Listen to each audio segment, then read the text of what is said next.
Every war, when it comes or before it comes, is represented not as a war, but as an act of self defense against a homicidal maniac. Wow, he's back on form. We're starting off with an Orwell quote. Hadn't seen one of those in a while. Some of you guys are probably happy about that. Another quote from the inimitable Mr. Eric Blair, known better to the world by his pen name George Orwell. You guys are familiar with the man, you guys are familiar with his work. I don't need to prattle on or elaborate any further about any of the above. Suffices to say, the quote is self evidently correct. Every war, when it comes or before it comes, is represented not as a war, but as an act of self defense against a homicidal maniac. And in the age of the left saying words are violence, and violence then is self defense, what better homicidal maniac could we come up with than this person right here? That's right.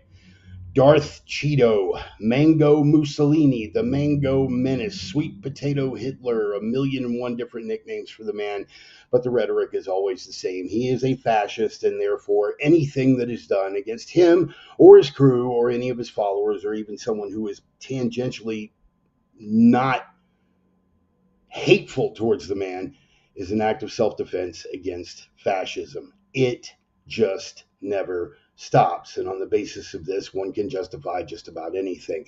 We get into Orwell. He had 5 warnings about totalitarianism. Number 1, tyranny begins with the redefinition of language. Every one of those quotes on these rules that you see here, of course, has been gone into in some detail on the sermon prior to this. You guys are familiar with all of them. But rule number 1, tyranny begins with the redefinition of language. What person wouldn't want to fight literal fascism? But once we've changed the language around to where an old man, an old Korean War veteran, in fact, who's getting around on a cane but wearing a MAGA hat is a fascist, well, then the maggot militia of Antifa can pop him in the head with a pipe wrench, and it's the moral equivalent of storming the beaches at Normandy. Rule number 2, a nation that hates its past will surrender its future, hence the push to redefine curriculum, tear down the statues. Orwell had a whole quote debating, detailing the merits or relative demerits of that. A nation that hates its past will surrender its future. Therefore, we are not allowed to have cultural relevance or cultural standards that will stand the test of time. We're not allowed to talk about our own history in any sense but the negative. The most effective surveillance is self-imposed. There was, of course, no way of knowing whether you were being watched at any given moment. The self-imposed censorship that most of us went through at one point or another, day-to-day level of censoring our own thoughts, censoring our own speech, and some of us still have to do that in social situations or the workplace. Emotion manipulation is the currency of control, and what an effective weapon it has been. Once we get into the awfuls, that's the affluent female white urban liberals, their emotions control their entire existence, their entire identity, and they've been an effective tool for manipulating a substantial portion of the electorate, not just the women, but the manlets who think, behave, and act as women, thanks to the current war on masculinity. And 5, most important, revolutions serve the resentful psychopaths, not the oppressed. The resentful psychopaths that have a personal vendetta against all things right, all things moral, all things Western, all things related to the history of this great nation. They are resentful psychopaths. Marxism is the religion, the default religion of wokeism, and it's all based on resentment and envy. But it's been very, very effective, and it has driven some very, very reprehensible behavior.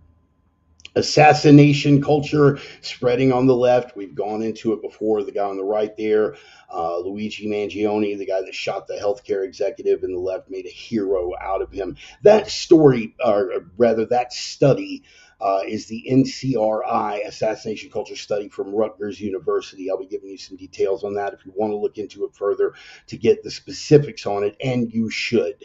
Don't just quote sound bites, and never take anyone's word for anything, including my own. You do me a disservice if you don't fact check me on the points that I present. But the findings of the study are pretty much what we already knew, and they're pretty much irrefutable.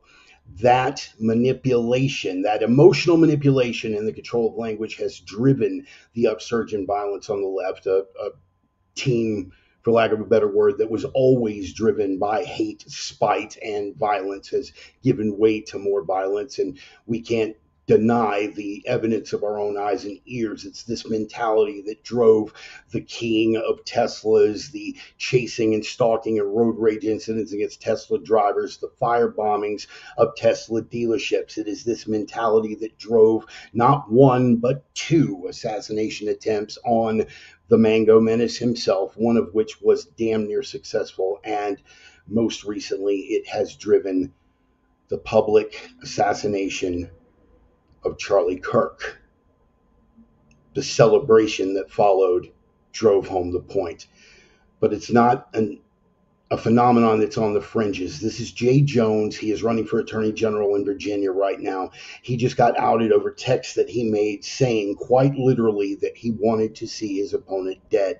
That if he was standing in the room with Pol Pot, was it Pol Pot, Hitler, and his opponent, and he had only 2 bullets, that his opponent gets 2 bullets. He went on to say some really, really despicable stuff that I'm not going to get into here, but they're not exaggerating at the National Review. He literally desired to see Gilbert's wife watch her own child die in her arms to change his political behavior. And this guy is in contention to be the Attorney General of an entire state. But nowhere has it been more magnificently and obviously manifested than the maggot militia itself. I'm talking about Antifa and their violence on a day-to-day level. Beating people in the head with pipe wrenches for wearing MAGA hats is not the moral equivalent of storming the beaches at Normandy.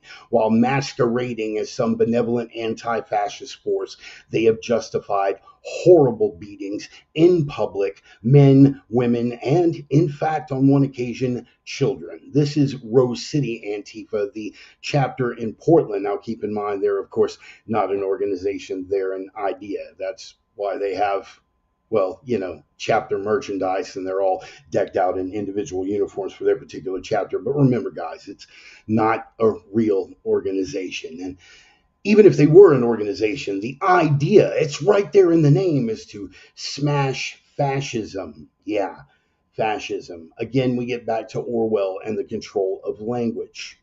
That word no longer means anything, as evidenced by the case that I mentioned, the old man being hit in the head with a pipe wrench. But nowhere was it more plainly illustrated than the violent beating of a 5'3" Asian homosexual. That's Andy No. He's an independent journalist, and he's been covering it on the ground in Portland since before they had really made a name for themselves. And they used Andy to make a name for themselves. Again, a 5'3" Asian homosexual with no fight skills. They beat the man into a brain bleed. That's right, hemorrhaging inside his brain. But again, it's all in the name of fighting fascism. We're trying to put an end to your authoritarian machinations. Why? If we could just jail Trump, get rid of MAGA, in the Electoral College, stack the Supreme Court, ban voter ID, and censor free speech, we could save, wait for it, democracy. But we finally crossed the threshold, boys and girls. That's right.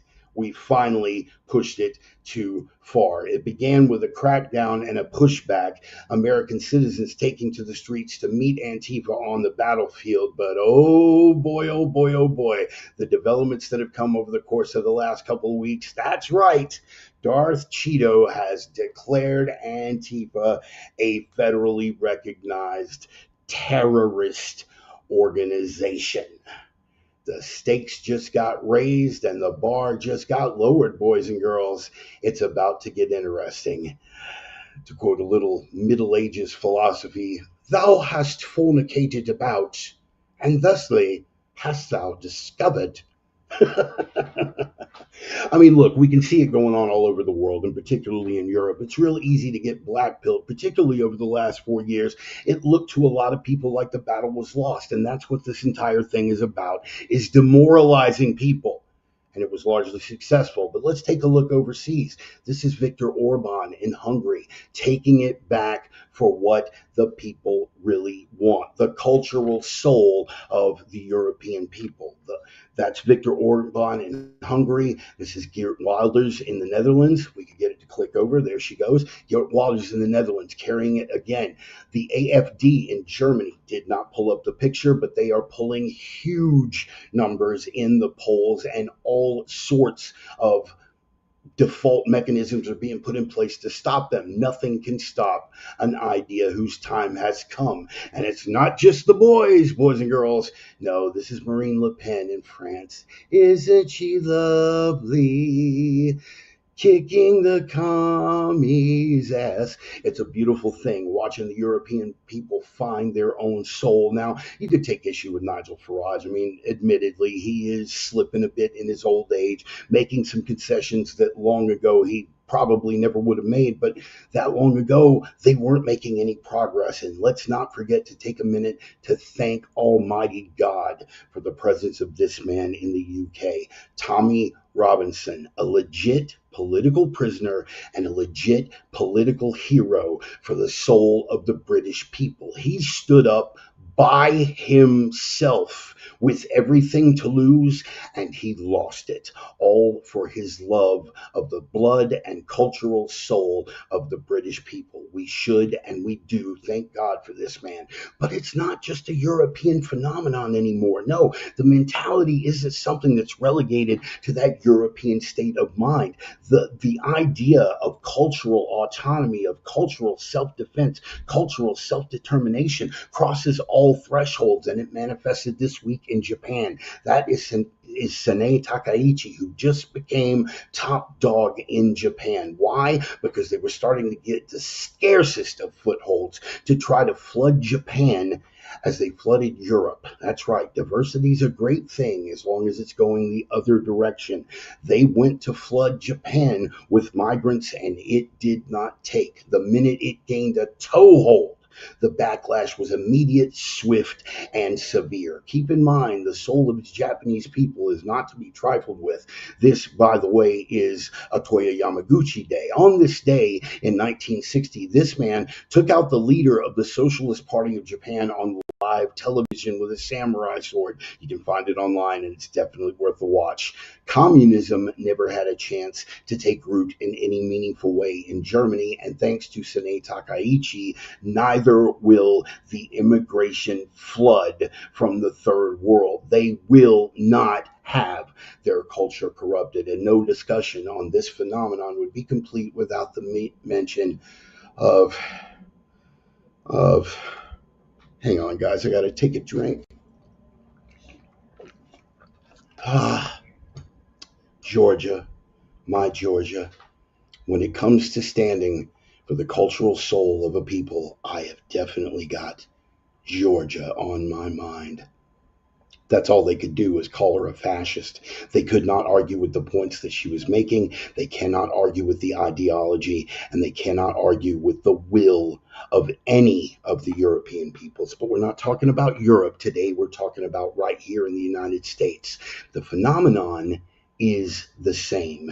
And despite their manipulation of language, they're running out of avenues. Let's look at the definition of gaslighting, okay? We could go into the actual source of the term. It was a stage play. We'll go into that another day. But here's the understood definition: psychological manipulation of a person, usually over an extended period of time, that causes the victim to question the validity of their own thoughts, perception or reality, or memories, and typically leads to confusion, loss of confidence and self-esteem, uncertainty of one's emotional and mental stability, and a dependency on the perpetrator. That has been their stock and trade over years. I would say better than decades if we really want to get down to it. And it has been incredibly successful at demoralizing those of us on this side, but it's failing. Their latest attempt, getting back to Portland, is to try to assure us that this is what the protests in Portland look like.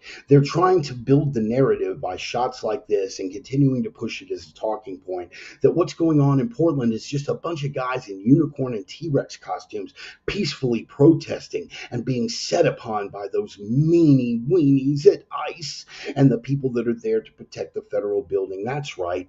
The Mango Menace sent in the National Guard to protect them from these people.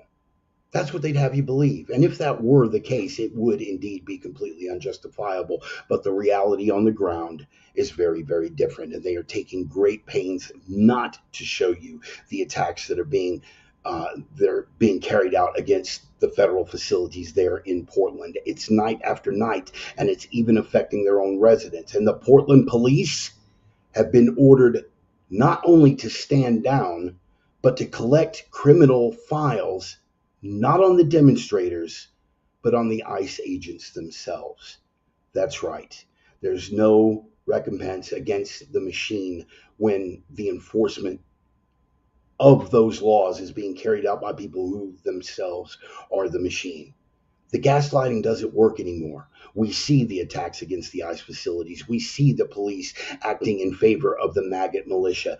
And even if it were successful, the gaslighting that is, in Portland, they can't distract our attention from what's going on in Texas. Multiple attacks where ICE agents, and in the case of one attack, detainees, have been injured and killed by this same maggot militia. They can't distract our attention from that. They try to change the narrative in Chicago, but again, back to Orwell, ignore the evidence of your own eyes and ears. Chicago clash turns violent. Anti-ICE protest updates.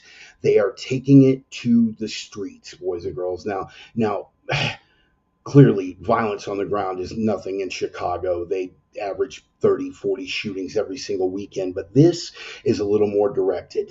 This is direct agents against federal agents in the city of Chicago. This is people ramming their vehicles into ICE vehicles and brandishing guns and being shot for their trouble. But the narrative carries that it's just ICE opening fire on innocent civilians. But this week, a leaked video made it to our eyes and ears. That's right.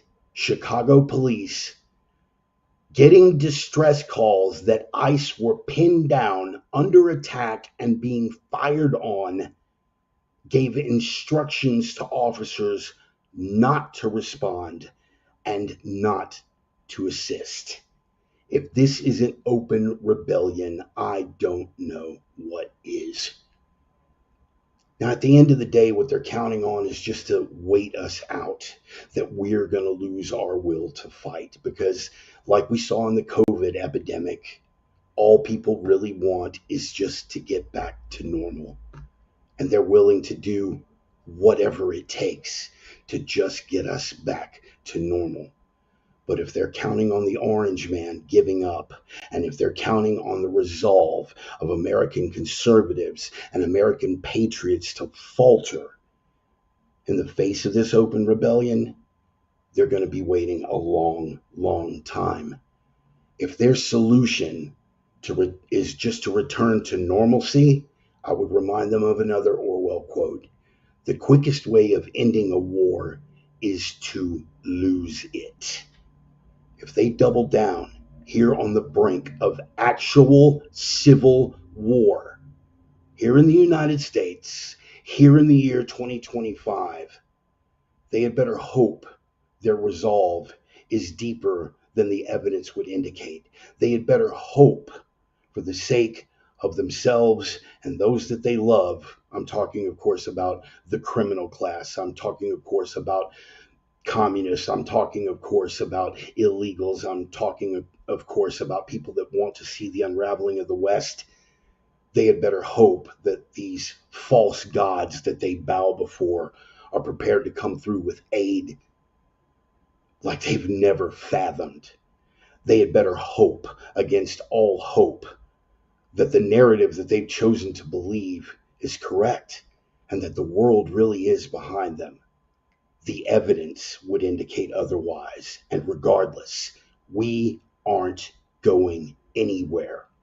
historically, morally, ideologically, we are in the right. Another Chicago reference. We're on a mission from God, and we ain't about to back down. So, maggots, the time has come. See you across the barricade. I wouldn't give a snowball's chance in hell or a bucket of lukewarm piss for your future. The opinions expressed by the Reverend are his own and no one else's on the planet. Not friends, not foes, not supporters, not detractors, not sponsors. And I cannot stress this enough. Certainly not employers. That one's for the sake of you docs, happy Antifa maggots out there. But considering the number of Trump stickers in the worksite parking lot, good luck with that. In any case, the aforementioned opinions have been adjudicated thought crime in all jurisdictions. Consider yourself warned. They are coming from the heart. They are guided by the mind, and they are guaranteed to choke you forcibly with fistful after fistful after black latex glove fistful of truth cock until your eye sockets bleed or your mind splits open and you see the light. And either way, mission accomplished. Welcome back, boys and girls. It's time once again for the Sunday sermon. Nice to see you. Oops. All that build up. There we go. Finally, we got it rolling. Okay, bumper music coming in, man. I'm feeling pretty good today. Hopefully, you guys are feeling the spirit. We're going to get in for the roll call, but first, I want to see where the life is in the building. Everybody in for the drum roll, people. Come on. Yes, sir. Hard charging out of the starting gate as we come rocking and rolling every single Sunday with our bumper music. The name of the band is Red Desert, gut-stomping rock and roll band from the smoldering embers and crumbling ruins of the once great American city of Minneapolis, Minnesota. The name of the band is Red Desert. The name of the track is Older, No Wiser. Every week I get a little bit older. Every week you guys get to decide if I've gotten any wiser. Some weeks I do better than others. I got to tell you, this week I'm feeling it. Let's see if you guys concur. Right now, we're going to jump on in and we're going to do our opening roll call.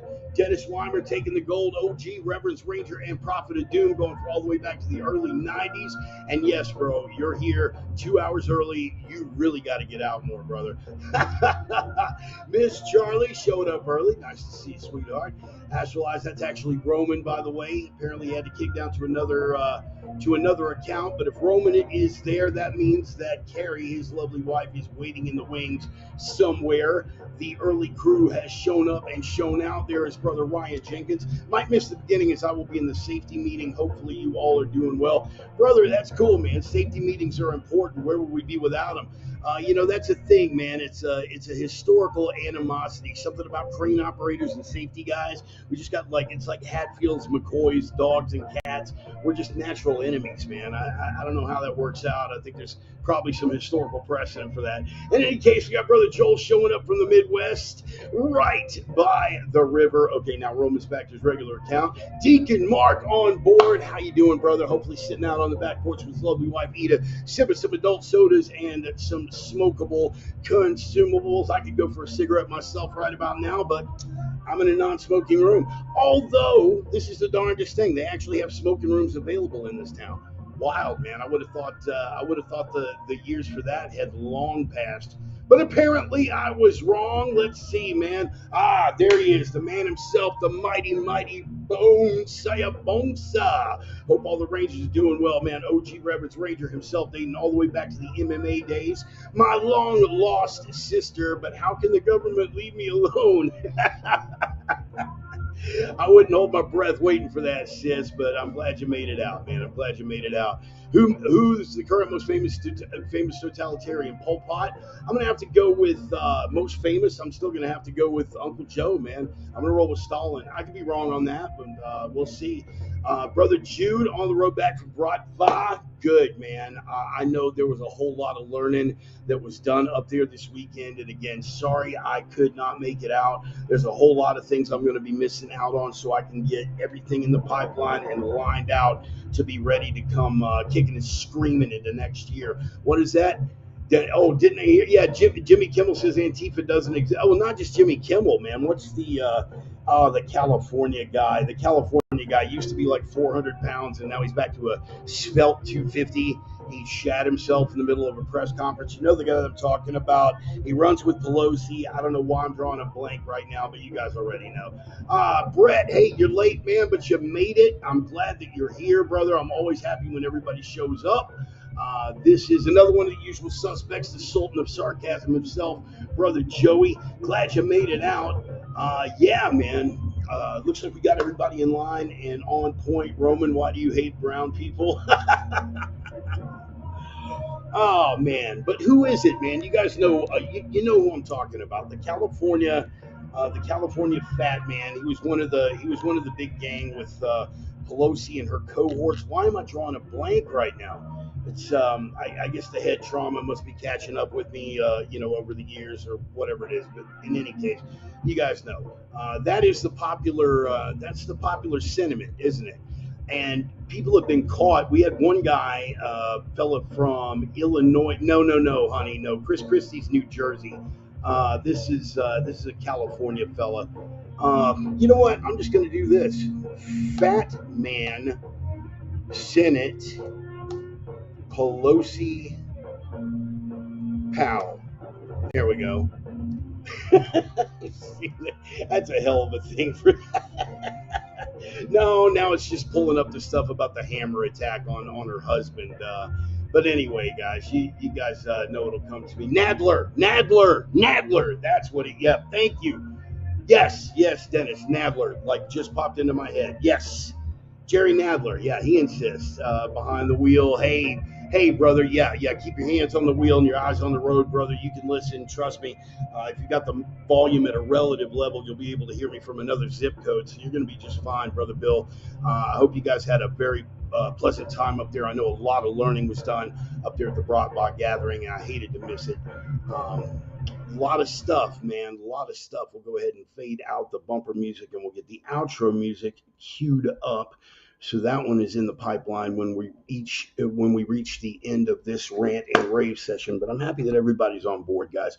Yeah, everybody's insisting that Antifa doesn't exist, or the fallback plan that it's an idea, it's not an organization, it's an idea.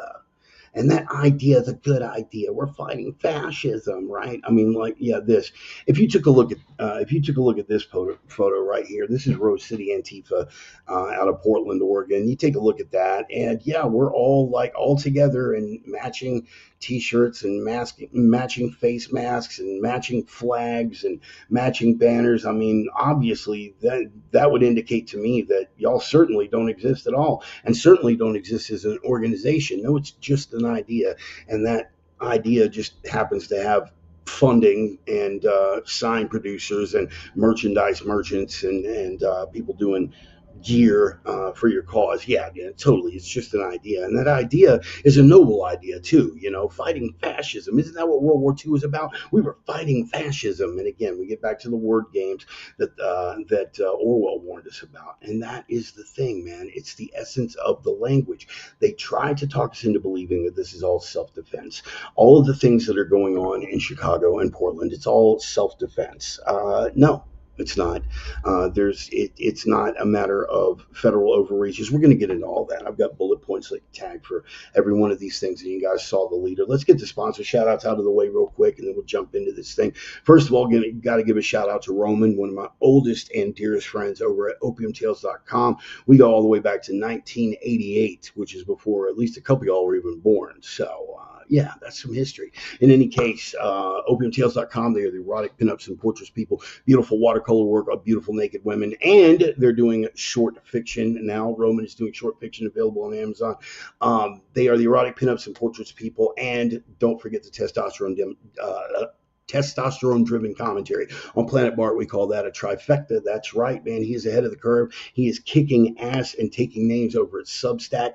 Definitely worth a follow on Substack, as well as a number of other people that I could recommend. But Roman is the man over there, so go check out his work. He's also got books available on Amazon. He's got Roman Freely, which is a collection of his watercolor work, and again, the short fiction that was previously mentioned. So take care of the people that are taking care of the program. And where would we be without the moral support and the dietary support of my Viking brothers, Casey and Dusty Tellison, over at Nordic Smoke Barbecue, the only legit barbecue in the Inland Northwest, period, bar none. Sit down, shut up, you're wrong.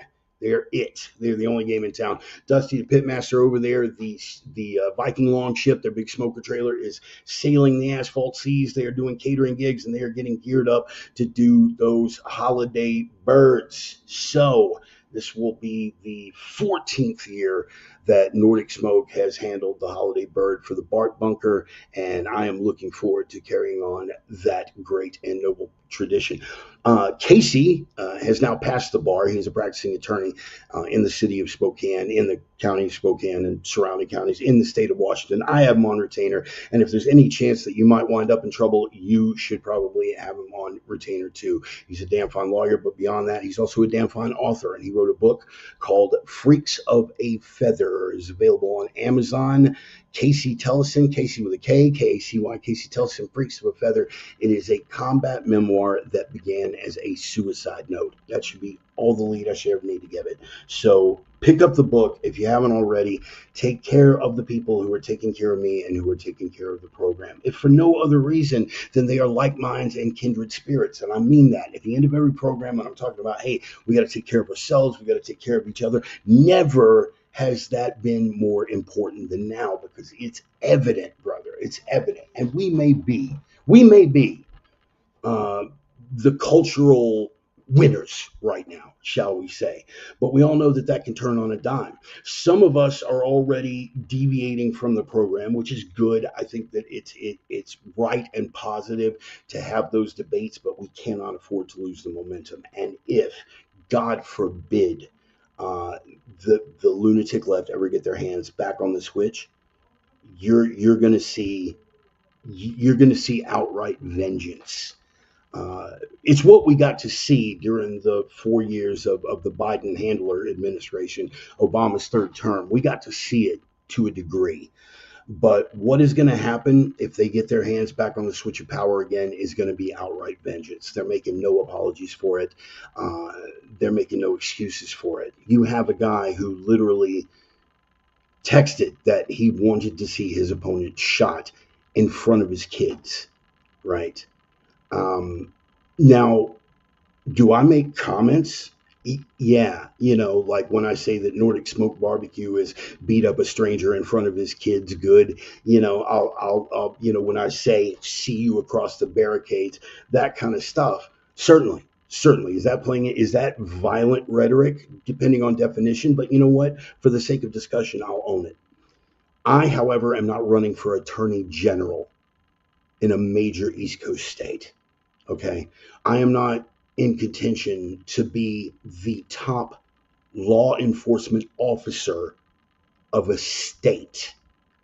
If you have it in you, if that hatred is in you, and you feel comfortable enough to express it like that, and then when called on it, give a half-ass apology. No one's called on the guy to pull out of the race, and in fact, his polls among the left actually went up.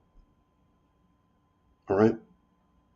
This is where they are. If they ever get their hands on the switch again, we are in for a wild ride, and I'll leave it at that. That is why I'm saying take care of yourselves and take care of each other. Build those communities, because no one is coming to save us. Do you understand that? Are you tracking? No one is coming to save us. We have ourselves to depend on. Look at what is happening in Portland right now. Look at what is happening in Chicago right now. These are law enforcement officers besieged in Chicago, pinned down and being fired on, calling for backup from the local police. And the local police sent orders to their officers to stand down. They would not come to the aid of other law enforcement officers. You think they're going to save you? Look at what is happening in Portland. They are the police. There was a woman there who was on disability. We went over, I think it was about 3 weeks ago. We talked about her case. She's disabled. She does what she can to find work, and they are out there with bullhorns 3 o'clock in the morning, violating all kinds of noise ordinances. She is a black woman. Why is that relevant? I'll tell you why. Because what's Antifa about, right? Oh, we're protecting the marginalized. Okay, so you have a disabled black woman who's living just on the edge of poverty who comes out and says, hey, I got to work in the morning. Can y'all knock it off?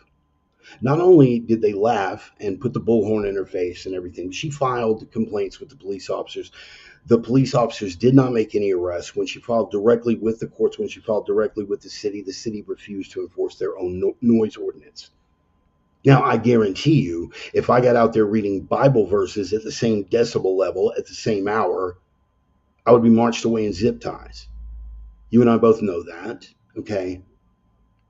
I'm not telling you anything that y'all don't already know, but I'm repeating the point to drive the importance of it home. We have to build community, just like we have to build parallel economies, right?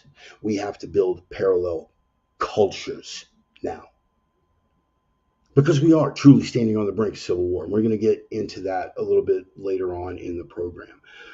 But right now, let's go ahead and jump into the first of these things. What was it?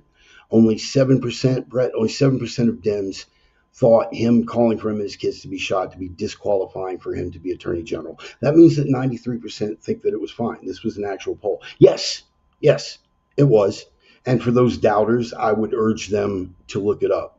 For one doubter in particular who continues to think that this is a both sides thing, look it up. 93% of the people are like, oh, no, I shouldn't disqualify him. Running for Attorney General. He could totally be trusted. In the same sense as we've gone over, the reason why the stakes are so much higher with medical professionals. I come in rolling with a Trump 2024 shirt, and I've been in a knife fight with one of these Antifa maggots. He's not rolling into the ER because I left him dead. Okay. Oh, there's that violent rhetoric again. I know. Both sides. It's so equivalent. Anyway, I come rolling in there and I'm bleeding because he stuck me. And I didn't have time to get that Trump 2024 shirt on. And you have some leftist in a Portland hospital, a leftist healthcare professional. They're going to be Johnny on the spot about taking care of me. Of course they are. Their personal biases aren't going to play into it at all. Get bent. Same with law enforcement. He's an attorney general, so he's going to be just as tenacious about prosecuting left-wing political violence as he is going to be about right-wing, speech. This is war. The old rules no longer apply. So time for us to put on our big girl panties and accept where we are and believe, act, and start acting on it. Where were you, George? Where were you, George? They believe, as I say, not as I do. Yes, of course, George. It's been that way forever. I don't associate with those who aren't like-minded. George, I'm at that point. I really am, because you have to disengage at this point. And everybody says all that's going to do is like feed the echo chamber. What is to be gained? What is to be gained? Yeah, I know you'll still fight me on that. But you know what? Here's what we do. Stab me in Portland. Okay? You'll fight me on that, but stab me in Portland and let's see how it plays out. Okay? Look, your experience with the doctors that you work with, since you're going to call me out, your experience with the doctors that you work with may lead you in that direction. But the objective, observable numbers say something else. If they hold that in their heart, they are going to act on it. Or, more to the point, not act. Yeah, let's get them stitched up and get them out of here. They're not going to go above and beyond. They're going to do exactly what they need to do, and they're not going to be in a big hurry to do it. I understand it is difficult for you to come to that, to grips with the fact that there are that many people that hold that level of hate in their hearts, and that it does play out in the way that they behave, in the way that they conduct themselves, in the little things, whether or not they let someone walk across the street at a red light. Simple stuff like that. The stakes aren't very high there. But if someone's bleeding in a MAGA hat, the stakes are much higher. And I'll leave it there. Thank you. Actions, not words, if we don't get a handle on it. I get it. I get it. In any case, and okay, you'll still fight me on that? That's the medical profession. You're going to fight me on the police? Again, they took an oath. They took an oath to uphold the law. They had brother officers pinned down and being fired on video, big Suburban slamming into ICE vehicles. Woman gets out brandishing a gun. Other people in adjacent buildings start firing on the ICE agents. They put in a call. We're pinned down, being shot at. No response. On audio, recorded, told to stand down. You can obfuscate and duck and dodge all you want. The ideology that these people hold affects their behavior, and that transcends anything with regard to professional oaths or trouble with positions. It transcends everything. There are the notable exceptions. When things kicked off in New Orleans, there are cops that stayed on the job, even after things got out of control. There are people that work in those hospitals that stayed as long as they could. The majority could not abandon their post quick enough. Why? Because at the end of the day, they have families. They are people. People are individuals. I am not without my biases. And my biases do affect my behavior. Little ways, big ways. Somebody's trying to merge, and I look over and I see a Harris Waltz sticker. I'm going to be a little less adamant about, well, let's stop and give them the right of way. Seems like no big deal. Things like that. But then all of a sudden, when the stakes do get high, you fall back on the mentality and the morality, more to the point, that you carry. Your morality will dictate your behavior. Your morality. And if your morality says, I want to see this person hurt or killed in front of their children, tee-hee-hee, let me just make a little text message. If your morality lets you publicly make a post, publicly, putting it right out there for the world, proudly putting it right out there on the world. Who's behind the door? Let me open the door again. We got Charlie in the neck. Okay. Those guys are.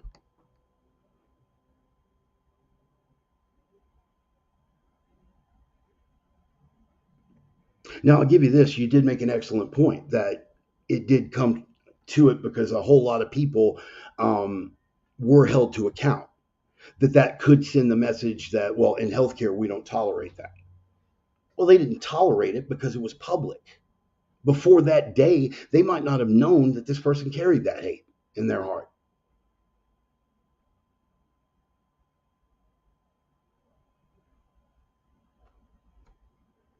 I got derailed there.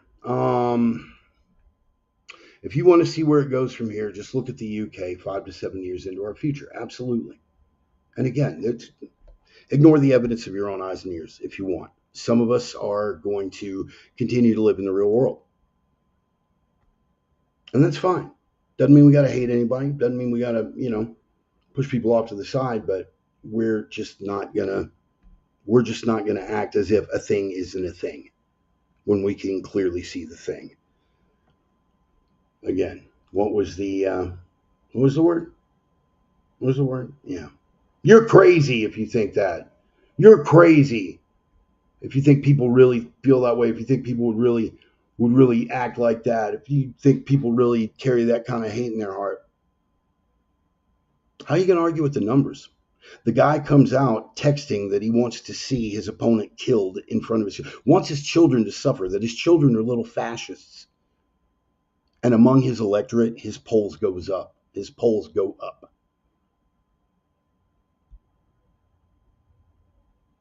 You can't draw any other conclusion at this point, not based on logic and reason.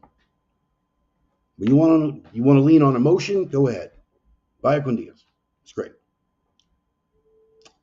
So, speaking of Vaya con Dios, let's get into it, man. We have the scripture lesson of the day. I had a couple of different ones that I wanted to get into. In particular, from the book of Jeremiah, for starters. Jeremiah chapter 14. Then said I, Lord God, behold, the prophets say unto them, ye shall not see the sword, neither shall ye have famine, but I will give you assured peace in this place. This passage, by the way, plays into a couple of different things we're going to be talking about just a little bit later on. There said I, Lord God, behold, the prophets say unto them, ye shall not see the sword, neither shall ye have famine, but I will give you assured peace in this place. Verse 14, then the Lord said unto me, the prophets prophesy lies in my name. I sent them not, neither have I commanded them, neither spake unto them. They prophesy unto you a false vision and divination, a thing of naught and the deceit of their hearts. Ignore the evidence of your own eyes and ears. You can see what's going on right in front of you, but they said it was different. You can see what's going on right in front of you, but they said that Antifa wasn't a real thing. It was an idea, not an organization. You could see what's happening right in front of your face, but they insisted that, oh, no, man, teachers and healthcare workers, no, they don't carry that kind of hate in their heart. They prophesy unto you a false vision and divination, a thing of naught and the deceit of their heart. They are speaking from their hearts and not from any reality. And the heart, what do we know from Scripture? The heart will deliberately mislead. And finally, verse 15, therefore, thus saith the Lord concerning the prophets that prophesy in my name, and I sent them not, yet they say, sword and famine shall not be in this land. By sword and famine shall those prophets be consumed. You guys tracking? Everybody with me? They are telling you. The prophets are telling you, prophets in this case, figuratively, whatever. It's not like that. It's not like that. There will dip the sword, famine. Oh, come on. You with your conspiracy theories about swords and famine. You with your hyperbole and alarmism about how terrible. First of all, there is no sword that I can see, period. You know what I mean? But let's just say that the idea of that sword is more of an idea than a real thing. And it's certainly not chopping anyone's heads off publicly. So like it's sword and famine thing. Oh, come on. Swords and famine. By sword and famine. By sword and famine shall those prophets be consumed. That is why I pray so hard for these people that just will not look at what's right in front of them. Because ultimately, it's going to bite them in the ass. ultimately they are going to fall victim to this. Whether it's a person who insists on all cultures are created equal and that equity based sentencing is the only way to right historical wrongs, suddenly find themselves on the wrong end of a gang rape by illegal immigrants. Do you think I get any satisfaction out of that? Some of you do. Shame on you.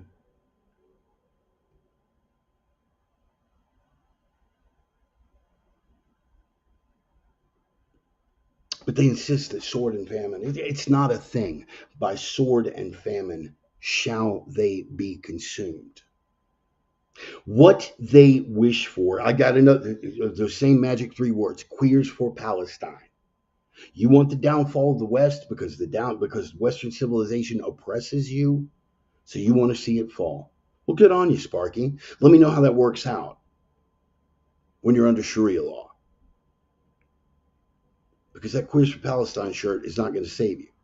Over here, you don't get your first choice of baker for a wedding cake. You still get the cake. You just don't have your first choice of baker because that guy happens to be a born again Christian, and you call that oppression. The people you are paving the way for, as we'll hear in just a minute when we get to that other bullet point,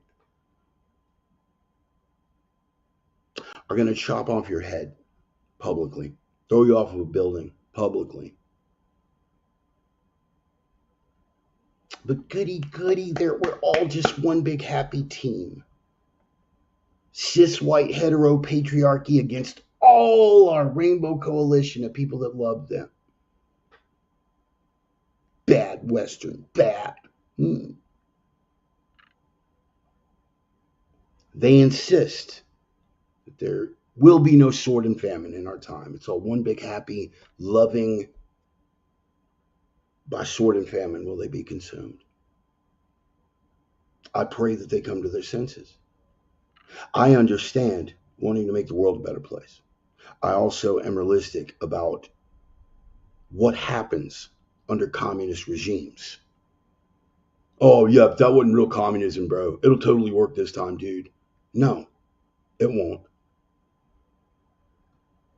It'll end up with stacks of bodies the same way it always does. There are difficult choices that have to be made. Some people are unwilling to make them. Some people are unwilling to even acknowledge the fact that the choices need to be made.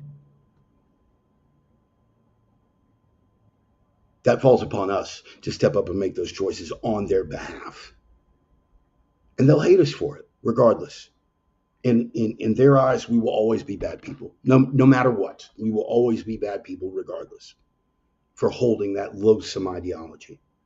And if, through the grace of God, we are able to hold it together, they will never see what could have befallen them. We can't flash into the future and show you, hey, this is what happens if we lose. And show them starving or show their kids having horrible things happen to them.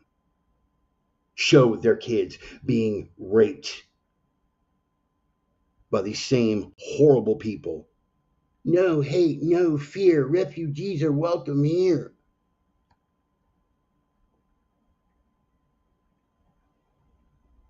They'll never get to see it. They will go to their graves thinking that we are horrible people for our terrible xenophobic ideas. We will never receive the proper gratitude or credit for saving them from these horrible things. And you know what? I can live with that. I can totally live with that.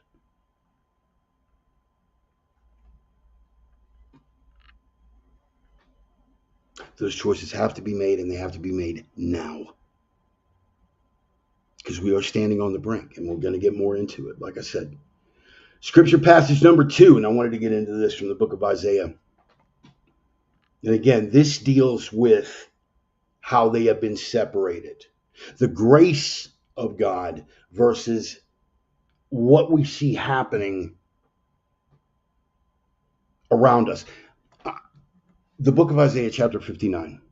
Behold, the Lord's hand is not shortened that it cannot save, neither his ear heavy that it cannot hear, but your iniquities have separated between you and your God, and your sins have hid his face from you that he will not hear. There is no God. He doesn't give a damn about me anyway, man. He can't save me. I'm in too deep, blah, blah, blah. He could. And he does hear you. But your iniquities, again, and sometimes those are ideological iniquities that you refuse to acknowledge. Not you, but the general sense, you.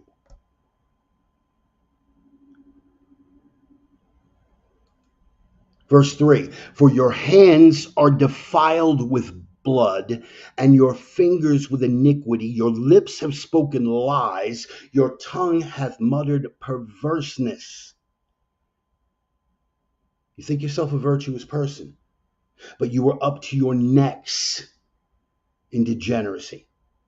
And you wonder why God will not rescue you from this hole that you've dug yourself into. Verse 4. I said verse 4. Thank you. None calleth for justice, nor any pleadeth for truth. They trust in vanity. What is vanity another term for? Come on, guys. We all know it. The P word, the original sin, the one that got Lucifer cast from heaven. They trust in vanity. Pride. They trust in vanity and speak lies. They conceive mischief and bring forth iniquity. Verse 5. They hatch cockatrice eggs and weave the spider's web. He that eateth of their eggs dieth, and that which is crushed breaketh out into a viper. Verse 6. Their webs, these big elaborate webs that they are weaving, not just for themselves, but for all of us, to entangle us in that iniquity, in that degeneracy, in that depravity, that they will continue to profess as virtuous. Their webs shall not become garments, neither shall they cover themselves with their works. Their works are works of iniquity, and the act of violence is in their hands. Do you see how this applies? Iniquity, degeneracy, violence. And they wonder why these things continue to befall them. Verse 7. Their feet run to evil, and they make haste to shed innocent blood. Their thoughts are thoughts of iniquity. Wasting and destruction are in their paths. Verse 8. The way of peace they know not, and there is no judgment in their goings. They have made them crooked paths. Whosoever goeth therein shall not know peace.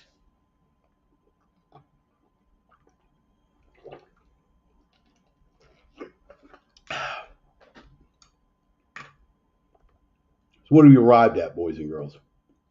People that continue to deceive themselves. And again, guys, when I say fact check me, that includes the scripture stuff. Your homework assignment, when I give you this stuff, when I give you these passages, I want you to go back and I want you to read the entire chapter, so you can get context, full context for the verses that I'm giving you. That's your homework assignment. You hear this, okay, Isaiah chapter 59, starting with 1 and 2, and we get down all the way to 8. I want you to go back and read the whole doggone chapter. In Jeremiah chapter 14, what do we do? 15, what do we do? 13, 14, and 15? I want you to go back and read the entire chapter, Jeremiah 14. And if that piques your interest, I want you to go and read the entire book of Jeremiah or the entire book of Isaiah. This is how you start building working knowledge of the scripture. And I'm no authority by a damn sight, but I'm trying to bring it to y'all, man. I'm trying to bring it down. Thanks to Brother Jeff, who was kind enough to inspire me to get on this. And I don't know why I didn't start doing this from the minute I came back to the faith, because it seems just such an obvious outreach. Now, But after Charlie Kirk got murdered, and I heard from Jeff, I thought, yeah, because that was the whole thing. I felt called to serve the kingdom. And here I have this platform. And I've been talking politics that are relevant to us as Christians, how they affect, the worldview, all this kind of stuff. Yeah, but there it was. I've got a chance to reach out with the actual gospel and just left it out to the wayside. And I've apologized to God for that. I've repented for that. You can bet your butt, bet your ass it's gonna be coming from here on forward. Believe that. So hopefully it reaches some of y'all, and hopefully both of these passages were something that y'all can actually find relatable. That would be cool to me. What do we got? What do we got? Okay. I comment on my own professionally. I have higher hopes for law enforcement, but hope means nothing. Well, and I'm glad that you phrased it exactly like that, hon, because I hope that doctors in the ER at Portland General don't care what t-shirt I've got on. Don't care if I'm coming in with a Rose City Antifa hoodie or a MAGA hat. I hope. But again, the indications are, and all we can go on is what they show us. And when they tell you who they are, believe them. COVID proved doctors and nurses played different. I would concur with you on that, George. And by the way, George, I'm always glad when you show up. I really am. Always glad when you show up. David made it out. Just think, yep, thank you. And that's, you see, this just keeps, right, yes, okay, yes, medical professionals have a much higher standard of behavior, except for, that whole 2-year period. But we hope. Okay. Not ragging. I'm just letting you know how this side is perceiving it. I'm letting you know the optics of what's going on.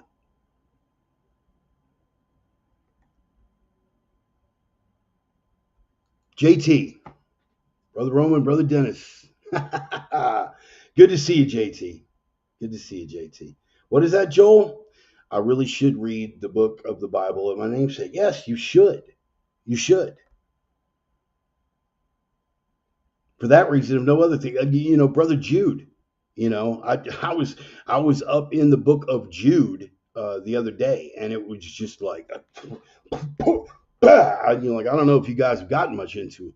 I don't know how much scripture you guys are really digging on, but man, I got up into the book of Jude, and it was just hard hitting. Good, Brother Stone. Glad you made it out. So anyway, that is the scripture reading, and what do you say we jump off into these bullet points here? Let me see. What do we got? We'll begin, shall we? Sorry, got a little off topic there. There we are. Okay. The wisdom of Dave Chappelle on federal law enforcement overreach. And I wish I would have had time on show prep, or wish I would have thought more to the point. All the tweets that I'm seeing from the left, who, again, while their team was in control and running roughshod and deplatforming conservatives and putting mandates that we couldn't hold church services while the strip club stayed open and the alcohol and the bars stayed open, but we couldn't go to church, while they ran roughshod, took away freedom, while the DOJ was weaponized against pro-life activists, while the DOJ was seeking as terroristic threats everybody from Latin Mass Catholics to parents showing up at school board meetings and labeling them domestic terrorists. Now that they are getting a little taste of their own medicine, now come the memes of, you guys always talk about, tyrannical government. That's why you keep your guns to fight a tyrannical government. Now here they are, man. Ain't nobody standing up for us. You see it, guys. I mean, you see the tweets. You see guys that'll out themselves publicly, and they'll say that kind of, okay, great, great. Um, you guys follow Dave Chappelle at all? Do you guys follow Dave Chappelle? He had a great bit in a recent. He had a great bit in a recent set that he did about the opioid crisis, right? And I'm gonna read from it verbatim so we don't run afoul of copyright here. The opioid crisis is a crisis. I see it every day. It's as bad as they say. It's ruining lives. It's destroying families. Sadly, you know what it reminds me of? Seeing it reminds me of us. These white folks look exactly like us during the crack epidemic. You know what's really crazy to see? And all this they talk about on the news about how divided the nation is. I don't believe it. I feel like nowadays we're getting a real good look at each other. It's wild because I even have insight into how the white community must have felt watching the black community go through the scourge of crack, because I don't care either. Hang in there, whites. Just say no. What's so hard about that? Remember when y'all said that to us? But it's okay. There's no grudges. Now you finally got it right. Once it started happening to your kids, you realize it's a health crisis. These people are sick. They're not criminals. They're sick. Be that as it may, I'm armed to the teeth. All right. You guys can go back and watch it. You guys probably have already seen the set. Here's how I'm feeling about it. None of the overreaches, while the overreaches, such as they are, right, of course, while the overreaches, such as they are, have still not been adjudicated to have transcended the Constitution in any way, shape, or form. Is he dancing right up to the edge? Bet your ass he is. Bet your ass he is dancing right up to the edge and pushing it as far as that window is going to let him extend.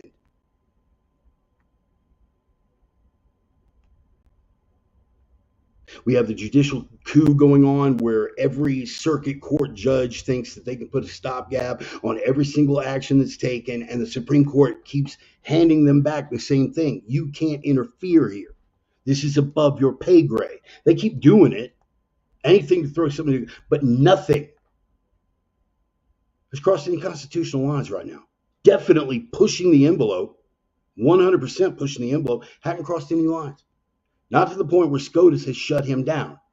Oh, Vargas, glad you made it, man, because it's getting ready to get interesting. When they are hitting us up, well, let me see if I can. I'm going to put that up. Let me see here. Show comments on stage. There we go. All right, you guys start making comments. I've got it open now to where you can see the comments down here in the corner. There. Yeah. He's dancing right up. I watched the third Obama administration run roughshod over the Constitution, literally working with private organizations in the way that they ducked it. Yeah, see, there it is. Smash the like button, brothers and sisters. Howdy, Vargas. All right, cool. You can actually see the comments. I'm going to let that run for a while, see how y'all feel about that.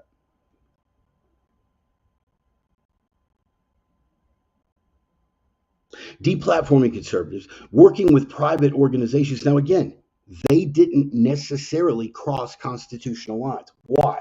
Because they used the stopgap. They used the back door. They couldn't come out and shut down conservative commentators on these media platforms and say this conservative is not allowed to speak. This group of people is not allowed to say this specific thing about COVID, about this political thing, about whatever. They couldn't just get out and say it. That is a violation of the First Amendment. So what do? They went to private corporations and said, hey, you guys deplatform them.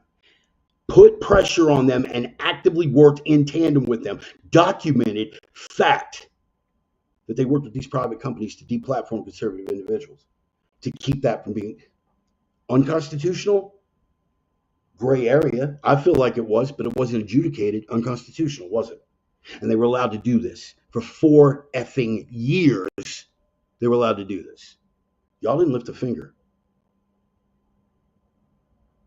When they weaponized the DOJ to go after what they called right-wing extremists. Do you know how they were able to infiltrate some of the Latin Mass Catholic groups? Do you know how they were able to infiltrate some of the angry parents groups that showed up at these school board meetings? You know how they were able to do it?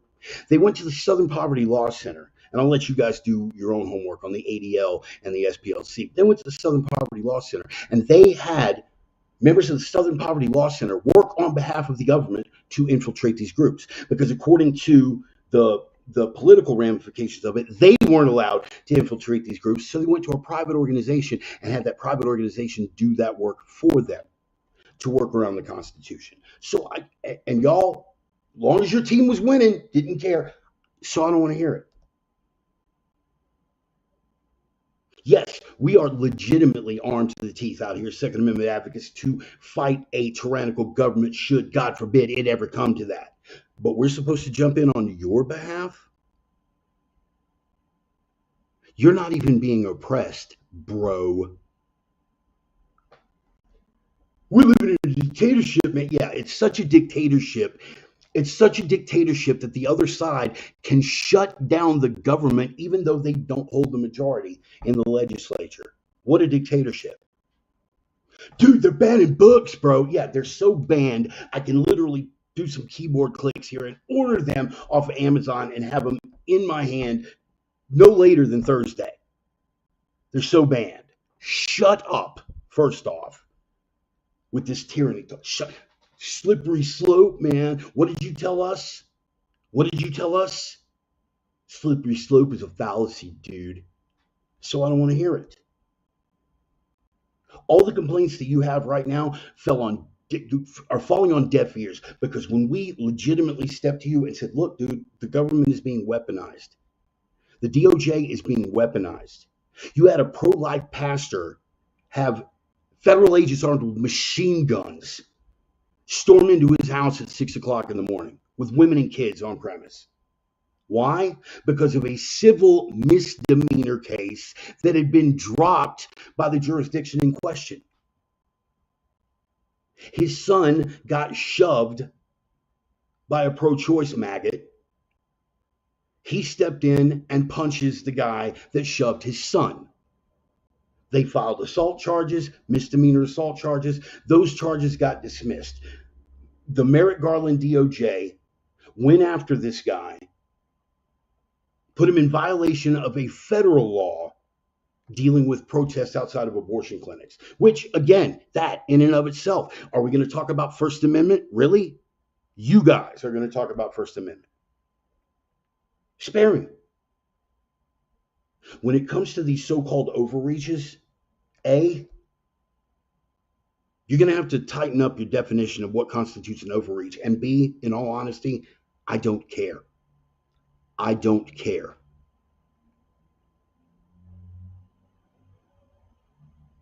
Because I am not willing to stand idly by and let you guys play this little principles game. Because your team has none, first of all. But you play this principles game of you're going to dance all over the law.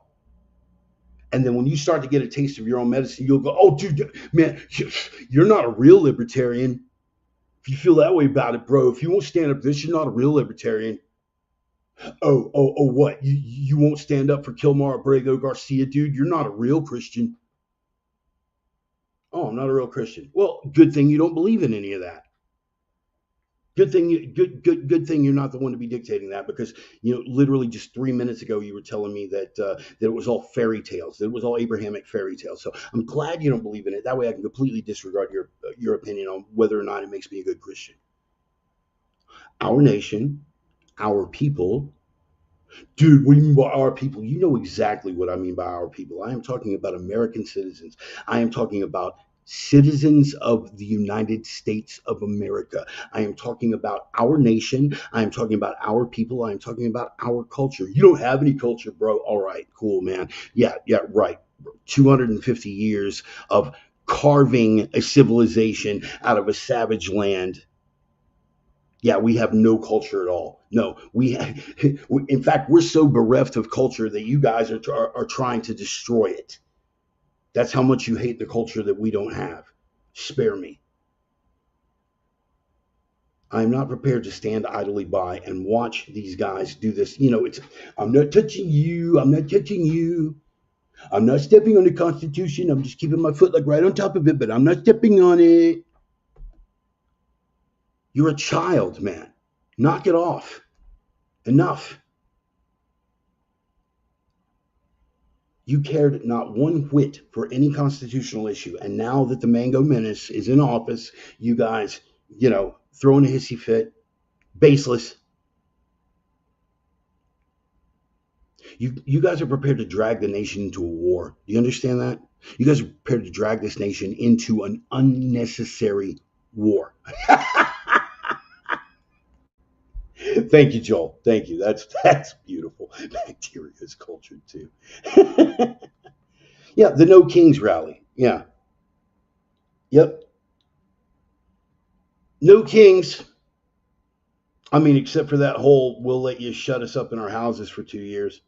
No Kings, except for we'll let you tell us what we can and can't say on social media and public platforms. No kings, but we'll let one side control all of the media landscape. No kings, but we'll let you tell us that the strip clubs can be open, but your churches are going to be closed. No kings. Shut up. Stop. It is so transparently childish at this point. I'm literally embarrassed for these people. Legitimately embarrassed. Their lack of self-awareness is so abject and catastrophic at this point. I don't even know what to do. I don't even know what to do with it. Vargas, if you don't listen to people that have been categorically wrong for 16 straight years, you are a bigot and a racist. Exactly. Exactly. What have they been right about? They failed. They let 20 million at double standard. You know what? Bongino actually addressed that, JT, and you're right. You're right. It is a double standard, but it's not hypocrisy. It's hierarchy. Bongino was talking about that. It's they're unaware of the double standards because to them it's not a double standard. They are in the right, morally, historically, culturally, whatever. They are in the right. We are in charge. Sit down, shut up. That is how we were treated. That is how we have consistently been treated. And should, again, God forbid, those people get their hands back on the switch, they are going to come for us with a vengeance straight out of the freaking Bible. In fact, that's probably a lot more accurate than I intended it when I made the comment. They have it in their hearts. They have shown us exactly how little regard they have, that they will celebrate over people they don't know being murdered publicly in front of their wife and children, and then they will run an AG candidate that feels the same way and not even pull them out of the race when those comments go public. You want to talk about accountability, Charlie, since we're here? You want to talk about accountability? Yes. The people at these hospitals did remove these people from service the minute their comments went public. I think that was more an optics question. They didn't want to be seen as this because they saw the ideological backlash. But regardless, they got them out. I'll give you that. They got them out. But what do you say to the state of Virginia? What do you say to every jurisdiction in these blue cities when you have district attorneys in Houston like Kim Ogg that will turn loose a man who's already out on a PR bond for 2 prior violent felonies, dumps a whole magazine at a cop, doesn't hit him, turns him loose again back into the street on a $5,000 bond? What do you say to the people of Kentucky who just watched a man, we went over this last week on the sermon, who just watched a man walk out of jail after serving less than a third of his sentence for stabbing a child in the head, stabbing a child to death, and because of a technicality in the law, look this up, fact check me, because of a technicality in the law, he was released back into society as a non-violent offender. He's a convicted felon, but he is not considered a violent offender. Look that up. You think I'm kidding? Fact check me right now. Right now. Somebody over here check me right now. The guy that killed that kid walked out of Kentucky prison. He is considered a non-violent offender. Look it up. We have had enough. What do you mean we, man? Yeah, there you go with that racist shit. No. We. Collectively, American citizens, good and decent people with a legit moral compass. We have had enough. And if a few maggots have to get dusted up in the meantime, in between time, we're pretty okay with that. And for you to tell me that morally that makes me a bad person, I couldn't be more honored. I don't care about your booze. I've seen what makes you cheer. Yeah, that in spades. No kings. Besides the fact that No Kings is funded by the Chinese Communist Party, you certainly believe in kings. No, dude, that's totally inaccurate. They're all about like prime ministers, bro. You're lying. You're spreading misinformation, bro. You got to be deplatformed, dude. They already are, man. True story. They are itching to hunt us all down. Yes. Yes. We sane, sober, moral, prudent, decent people of society are fed up. JT, you're absolutely right. You're nailing it. And they are so blind, detached, disconnected, so up their own asses in that bubble, surrounded by people who think and feel exactly the same way, that they dare not utter anything. They dare not utter anything that would remove them from the orthodoxy. They literally can't make comments visible to friends of that ideology, can't make posts visible to members of that ideology because they know what will happen. It makes them suspect to be connected to someone like that. A fellow named Josh Gaines, you guys may be familiar with him if you're over on the fan page. Hard liberal, Portland guy, hard liberal, just dancing up to the edge of leftist. But as I've said before, if you come to that position and those conclusions honestly, I can abide that. Scott Tennant, liberal, one of the sharpest people I've ever met. His conclusions, he came to honestly. And I'm not going to tell tales out of school here, but both of them have expressed to me that there are people that they just legitimately can't come out to because those people would be ashamed.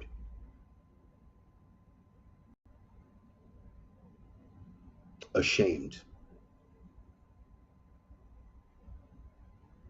So for overreaches, first of all, we haven't gotten there. Second of all, don't waste my time. And the weakest counter argument that I hear out of any of that, the weakest counter argument that I hear, well, man, sooner or later they're going to get back into power, man. They're just going to use that against you. We're already there. Do you think that there's suddenly, if we refuse to put our toes over the line, you think suddenly they're going to be afflicted with a moral compass and be like, damn, man, they really treated us fairly when they were in power. We really shouldn't do the things that we normally do. This is war. If Butler, Pennsylvania did not prove that to you, then Charlie Kirk's murder at a university with the cameras rolling should have. The people that celebrated, the number of people and the glee with which they celebrated it, and when pushed on it, they doubled down. They legitimately thought, they were comfortable enough, first of all, that they thought that they could express that kind of hatred publicly and there would be no consequences. This is how long they've gone without consequences. That is why there is such a fierce reaction to what's going on in Portland and Chicago. They have no idea. What do you mean accountability? No. Okay. It'll be brought to them. They did it.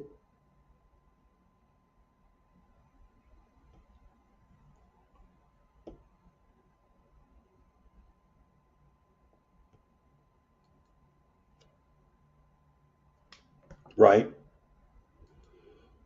You know, Ryan, we still have 4 days before we revisit that conversation.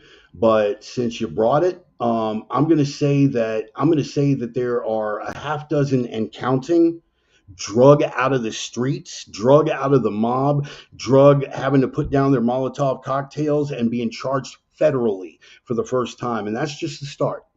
That's just the start. In Chicago, you're getting people drug out. You're getting people skulls split. They're putting up a hell of a fight over there. They're refusing to give these people any backing, but they're legitimately taking it to them. And you know what? It may not be as much as we'd like to see, we being you and I. It may not be up to standard, but it's something. For the love of God, it is something. They are finally putting boots on the ground. They are finally putting sticks to some skulls. They are finally putting zip ties and dragging these people on their faces. If that's all we get out of it this week, I'll take it, man. I'll take it.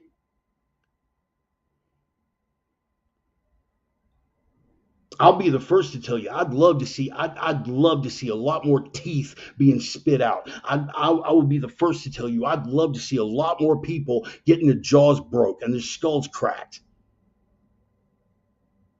That's a personal, visceral feeling because they've run roughshod and for all the damage that they've done. And for everything and for all the lives that have been ruined, for all the people that have lost businesses, for all the people that have lost their livelihoods behind these maggots. Do I want to see a lot more recompense than that? Do I want to see a lot more pain being visited on these houses? Yes, absolutely. But it's something. And if you want bigger, about to get bigger, we're going to go into that in a minute. Just hold your horses. I hear what you're saying.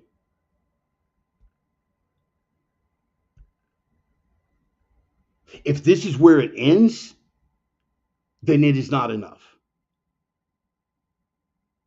If this is where it ends, this is not enough. Conceded. But we're mobilizing. Let's see where it goes. What's my other bullet point?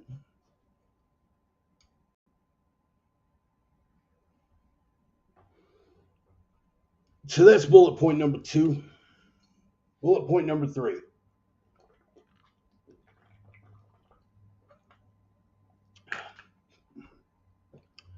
All cultures are created equal.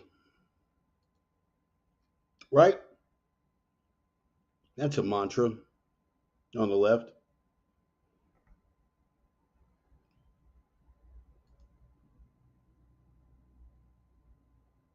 Yeah, that's pretty common. That's pretty common. But we shouldn't be surprised, JT. We shouldn't be surprised. These people are bereft of any sort of moral. They are so disconnected. They can't even acknowledge when they are forced into actions, when they cannot say something or post something, when they have to limit the audience of posts because they know what the response is going to be, and yet it still doesn't register. Maybe this is faulty thinking. What more do you do with that, JT? What more do you do? I would love to put this out in public, but I know that if I put this out in public in front of these people,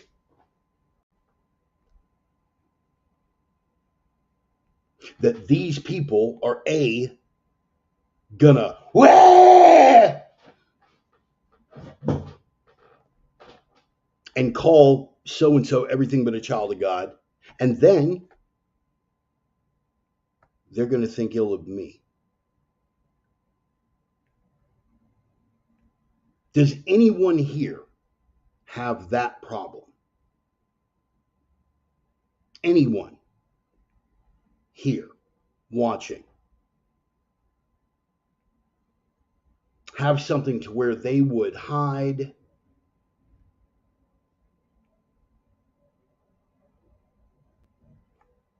Bro, bro, I'm with you. I'm with you.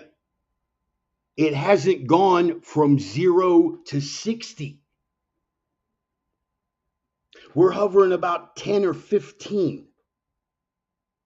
I want to see way more, but I will still take this as something better than 0. What did I just say? Verbatim. Quote my words back to me, bro. You heard it. We all heard it. What did I just say? Verbatim. If this is where it ends, it's not enough. If it ends here, not enough. I'm absolutely with you on that. But I will take 1 foot out the door for starters with a promise of more activity to follow in short order. Let's take a look this week and see where it goes in Chicago. Let's take a look this week and see where it goes in Portland. It's not enough. Far from it. But it's a step. Am I wrong to say that it's a step and to follow that immediately with saying it's not enough? What part am I not communicating effectively here? Okay, all right, that's fair. That's fair. Took years and years without a single step. Now we got a step. I'm not okay with 1 step, but I'll take it. It's a step. Now the next step had better be a 10-eye dock bringing a steel toe into some grills. What color laces, I leave to you.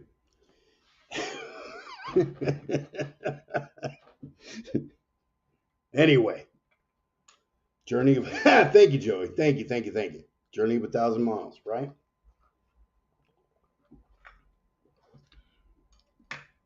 After the disastrous pullout, before I get any further distracted, and damn it, Ryan, that was a good distraction. That distraction, I'll give you. Okay, that one, because you're right. I'm glad that you're checking me on this stuff. You're right.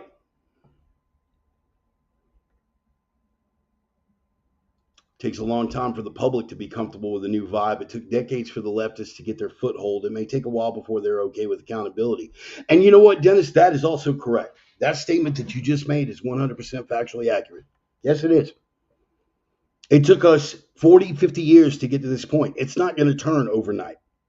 But I don't care what the public is comfortable with, particularly that segment of the public, because if we had to go on their comfort factor, the border would still be open. If we had to go on their comfort factor, we'd have a cackling Jezebel in the White House right now. Okay, Joel. Yeah, I knew. That's what it is. If you know, you know moments. All right, got it.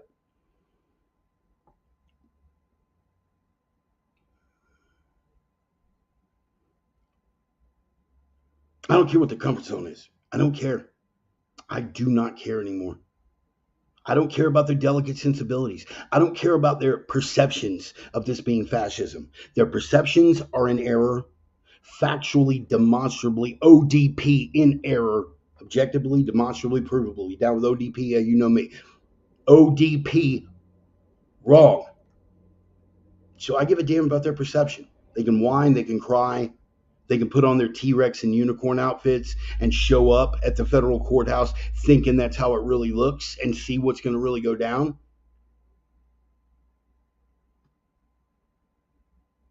They can lament to their heart's content. Don't care. Don't care. Back to it. After the disastrous pullout in Afghanistan, a whole lot of things came to light. This is where moral compasses and moral equivalencies and moral compasses become relevant and important stuff. I think most of the public is ready for this. Even the lady who won the Nobel Peace Prize dedicated it to Trump, which of course made the left turn on her, but I digress. No, bro, and that's what I'm saying. What the public is comfortable with, I don't care. But legitimately looking at it, Vargas, you are absolutely correct. The public legitimately is a lot more to the right than the perceptions would indicate. It takes a 24/7 effort from an entire propaganda ministry to make these people believe that they have any relevance whatsoever. Any. So, yes, I think the public is a lot more comfortable with it. The maggot militia in Portland, they're not. The Latin Kings put out hits on ICE agents in Chicago. Clearly, they're not. These are foreign organizations that want to see this country collapse. They are, therefore, the enemies of this nation. Where does my ideology and my morality align? Whatever is going to save America and save the West. Whatever is going to save America and save the West. That's where I'm at. Barring that choice, the one that is going to be least damaging to America and the West. And if that's the choice, we're going to go with whatever is least damaging to America and the West. Cultural equivalencies after the disastrous withdrawal from Afghanistan. A lot of things came to light. A lot of things came to light about stuff that was taking place during our involvement in Afghanistan, 20 plus years.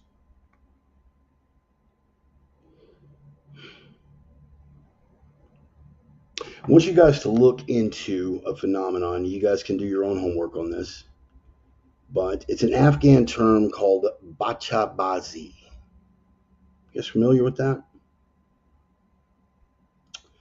Bachabazi is where underage boys are kept as sex slaves, sex objects. Slave is assigning some other connotations to it, so you can dick around about whatever the definition is there. But bachabazi is an accepted part of Afghan culture. In the same way that ladyboy culture is acceptable in Thailand, it's just part of the flow, right? I mean, you have a certain number of young boys that are going to grow up to be katoi, right? And they have beauty pageants and they have seasonal festivals and they have their little things and sometimes in fact there was one Ryan will remember this, there was one Muay Thai champion from Lumpini Stadium who was a ladyboy. And they contrasted in the ring, he would, fight and knock people out, and then he would doll himself up as this beautiful woman at the ladyboy thing. And when he knocked people out, he would kiss his opponent after he'd knocked him out. He'd kiss him. It's weird. Anyway, ladyboy culture is that's part of the flow in Thailand. It's a thing. Over here, people lose their minds. Either way, we've gone on about that. It's just part of the culture. That's a thing. In Afghanistan, as elsewhere in the Middle East, where we tried to, thank you, Ryan. Thank you. And yes, you're right, Joel, Pashtun specifically. It is a cultural thing, bachabazi. They keep young boys as sex partners. NAMBLA, you guys are familiar with the North American Man-Boy Love Association. Maybe you didn't know what it meant until just now. Maybe you just heard the word NAMBLA and you knew it was a pedo thing. NAMBLA, the North American Man-Boy Love Association, likes to put in their literature that sex between grown men and young boys is a normal thing in many, many cultures, and that we need to get on board with accepting that kind of stuff here, which, first of all, hard no and go ahead and string this guy up. But in any case, during the Afghan conflict, bachabazi, it was observed by American soldiers. Now, here's a weird thing. You're going to find yourselves ideologically aligned with the Taliban momentarily, because when the Taliban came to power in Afghanistan, when they held power originally after the Soviet invasion had been driven back, and when they came back into power, when they held power before we got involved over there, the Taliban mandated the death penalty for bachabazi. If you were found in any sort of homosexual act, and it wasn't just that they had a thing for bachabazi and that other gay stuff was okay. To them, it was an abomination regardless, right? And the Taliban mandated public execution for bachabazi, as well it should be, right? For the Queers for Palestine crowd, do you understand how deep it runs? They want to kill you. K. Right. So the third K is silent, apparently. Anyway, so right.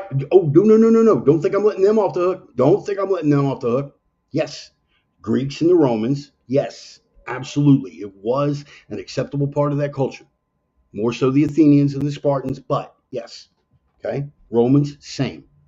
Not trying to hold a buck. Okay. But for the purposes of this, discussion, let me tell you why it really matters. Okay. Um, we had soldiers that were told because we needed we needed those tribesmen to be allied with us in the fight against the Taliban. And they were told not to interfere and not to intervene. And a number of soldiers got UCMJ'd behind that. They see a grown man having sex with a young boy. And they were told, stand down, do not interfere, do not intervene. I did a quick search when I was doing show prep. Army is kicking out a Green Beret who saved a child from Bachabazi.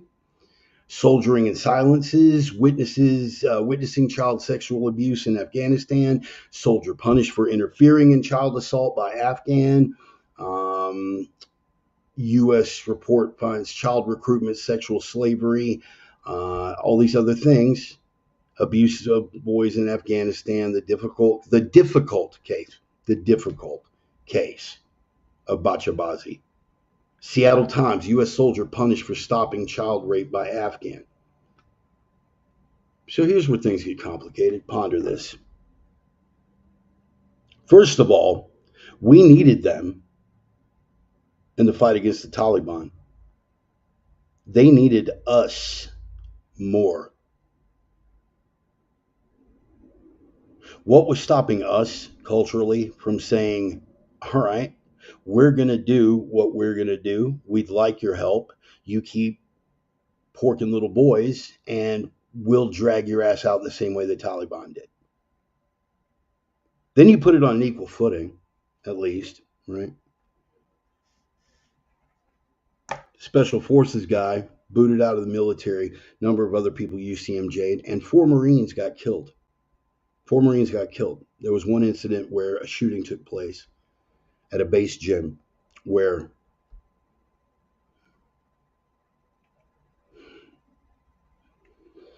a young boy put hands to an AK-47.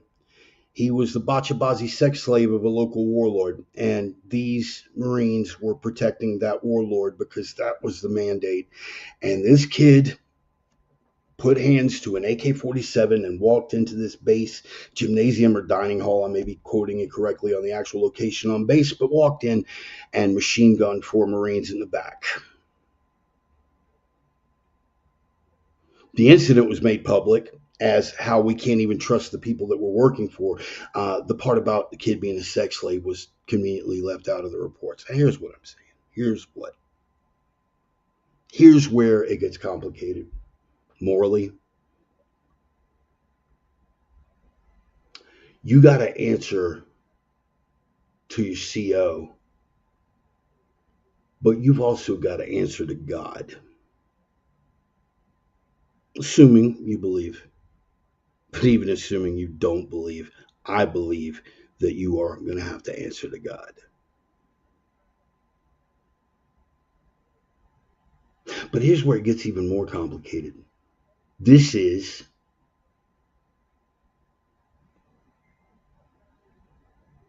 the same group of refugees. Ponder this. Imagine a U.S. soldier killing an Afghan for raping a little boy. And the lefties would demand that he be brought up on war crimes charges. That's their culture. You can't interfere with culture. We are Americans. We got to stomp the terror like the Jolly Green Giant, but we got to tie our hands back because all cultures have to be respected. Even the cultures that women who are very adamant about the war on women and violence against women, but won't interfere culturally when the culture female circumcision, clitoridectomy. They take a little girl and cut out her clit, often with no anesthesia.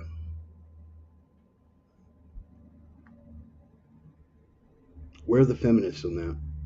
Where is the left on that? Better yet, where is the right? Where are men on that?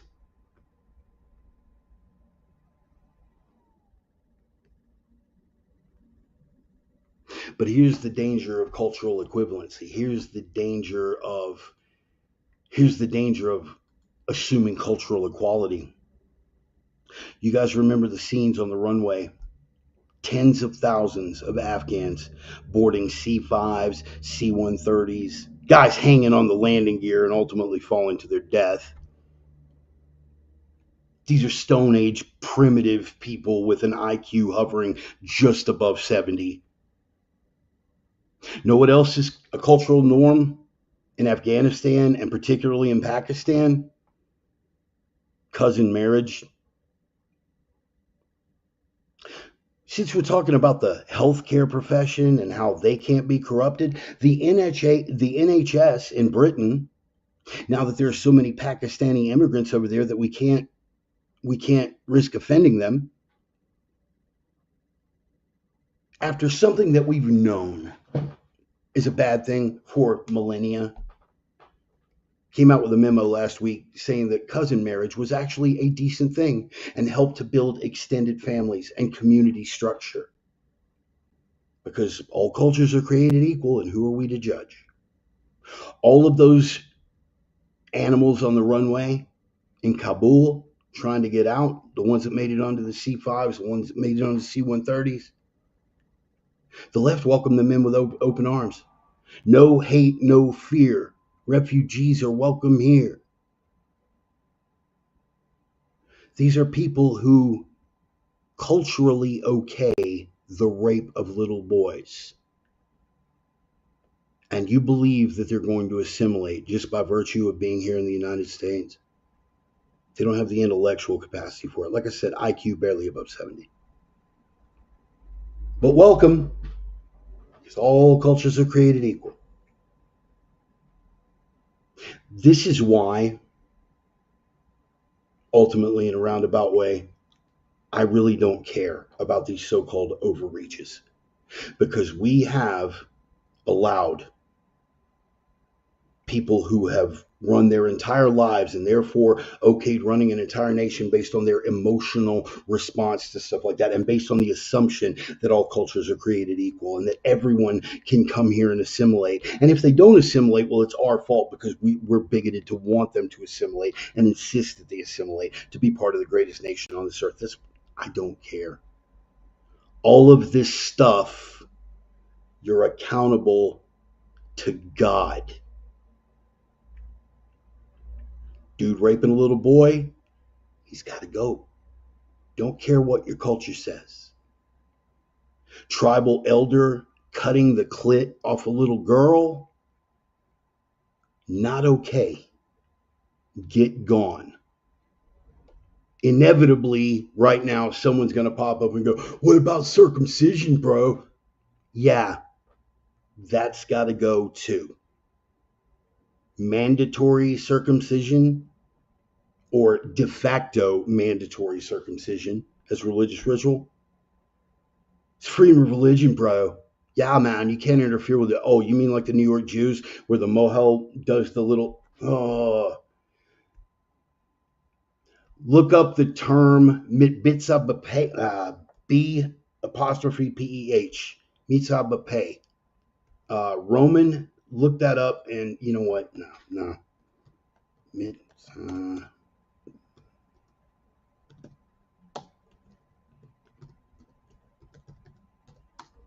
Okay.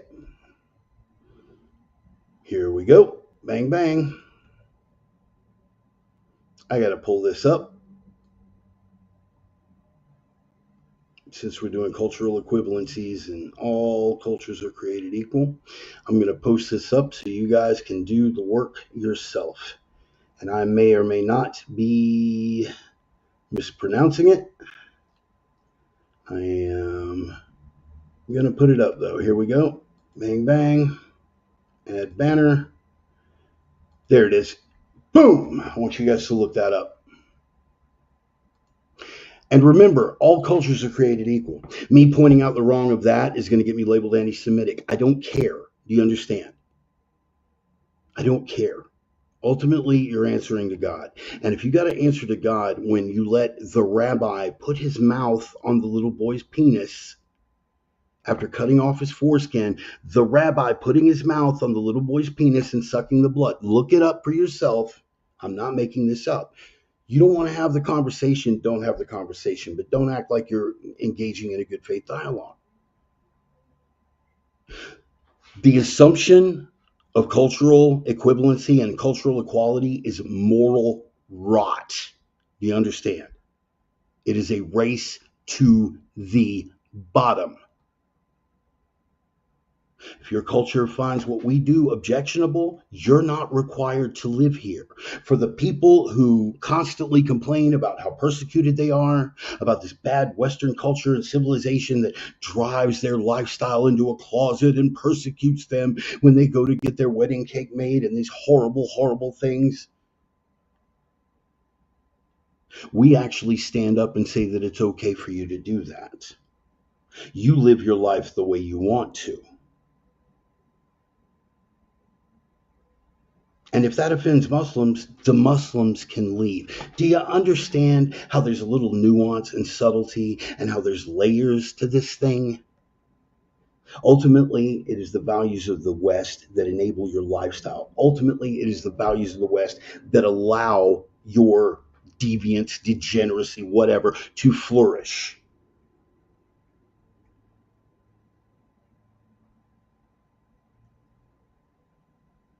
So get busy thanking us and get busy defending that which defends your life and the way that you've become accustomed to living with it, even if you find us reprehensible. You exist at our behest. Just as we as humans exist solely by the grace of God,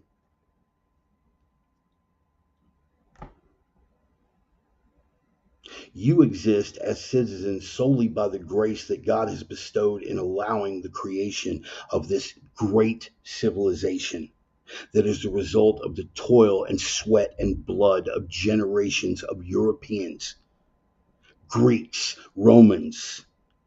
And Ryan, that was a good check. Some of those Greeks and Romans diddled little boys. We got past it. Once upon a time, cousin marriage was a thing. And thanks to the work of the church, look it up, fact check me, it's no longer a thing. When I say that the West is God's highest expression on the face of this earth, I mean every word of it. I'll stand by it, and that's a hill that I'm willing to die on. Speaking of hills that I'm willing to die on, let's get into that last one. It is, what is that? Is in the Jerusalem Post, the story of the rabbi doing that. Yeah, imagine, huh? Right? Oh, wow. That set up a lively little debate, didn't it?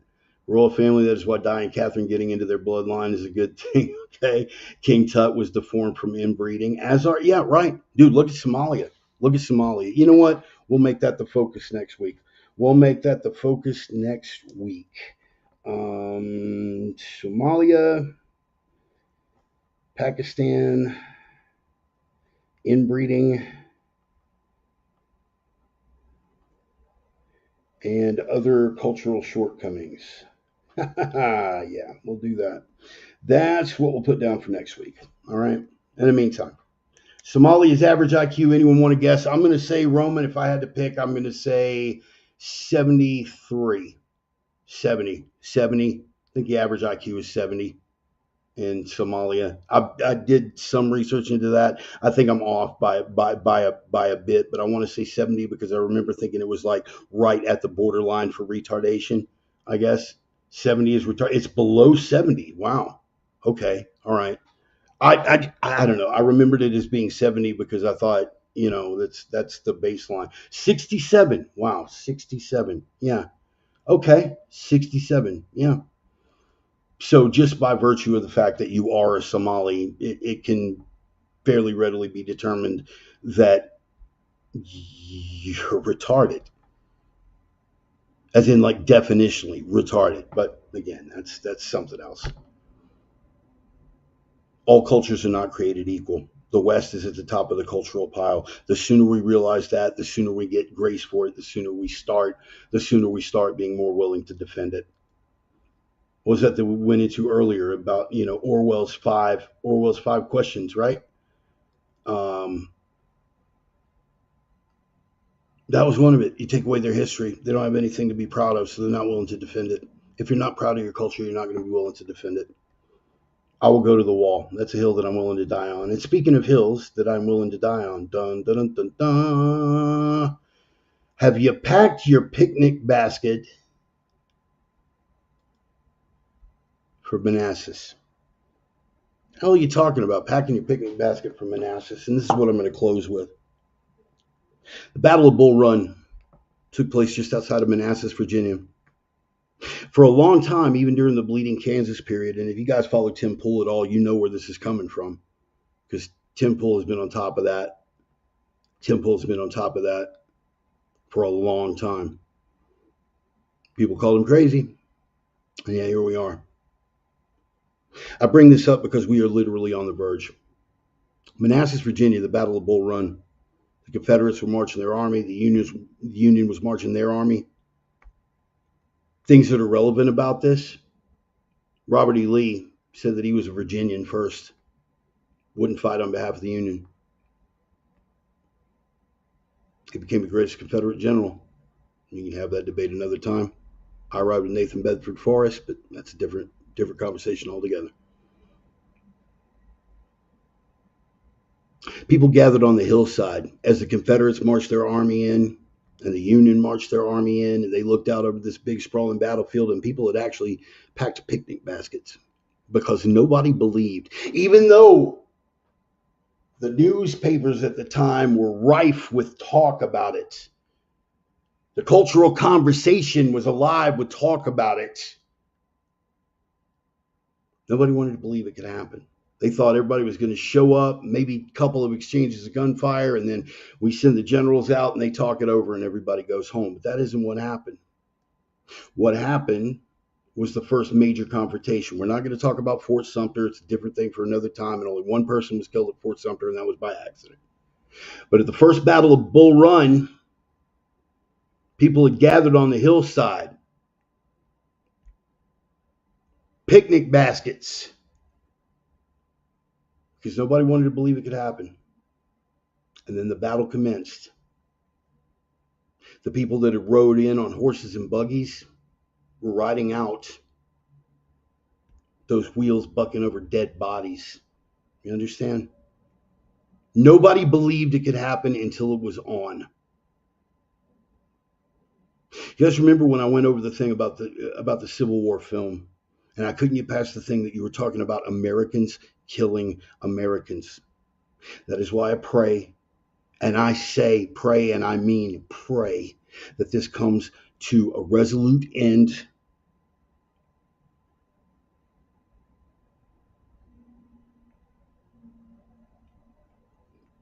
But it won't.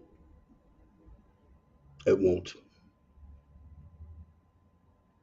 These people will not be persuaded. These people will not compromise. These people rejoice in the deaths of people that they've never met for holding the wrong ideology. There is no hope of it at this point. Trump is not going to back down. He is sending these troops in to protect, and we can argue the merits or demerits of that another time. But he's not backing down. It is only a matter of time before this powder keg finds a spark. Gavin Newsom says, you can't wear masks in my jurisdiction. And they say, we're going to wear masks. And Gavin Newsom says to the local law enforcement, you have to arrest that person. And the ICE person says, I'm not going to stand to be arrested. And now this guy's got to figure out whether he's going to defend his home and his family and his life, or whether he's going to risk being shot for interfering in federal law enforcement operations. You're going to have a group of ICE agents that gets pinned down by well-armed Latin kings, and they call for support from the local law enforcement, and the local law enforcement, as they've already shown a willingness to do, is told to stand down, and they say, fine. They call in the National Guard, and the National Guard come rolling in with armored vehicles and machine gun fire. I don't think a lot of you people on either side have fully thought this out or contemplated it.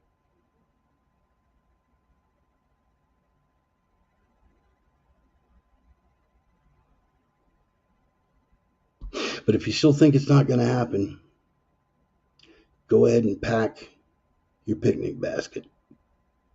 Sidle up to the side of the battlefield and watch the show, because this is not going away. Ideologically, you would better start making hard decisions for yourself ahead of time, where you stand, because this is going to split families. This is going to end marriages. This is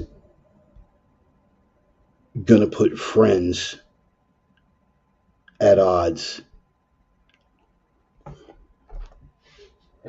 But worse,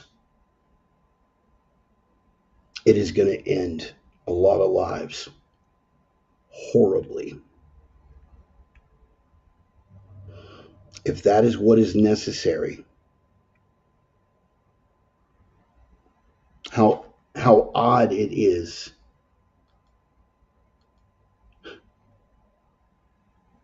that I find myself standing on the side of the Union while the left becomes another Confederacy. History, like God, has a sense of humor. But the ideology that got us here must, not will, should, and must be utterly crushed. Doesn't mean that, it's not like fighting the Muslims. In the case of fighting the Muslims, you have to kill every man, woman, and child without exception. Total war, merciless. Every last man, woman, and child.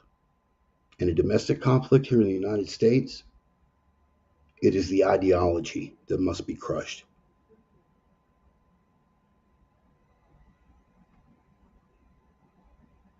In the course of crushing that ideology, I pray that we do not lose our humanity.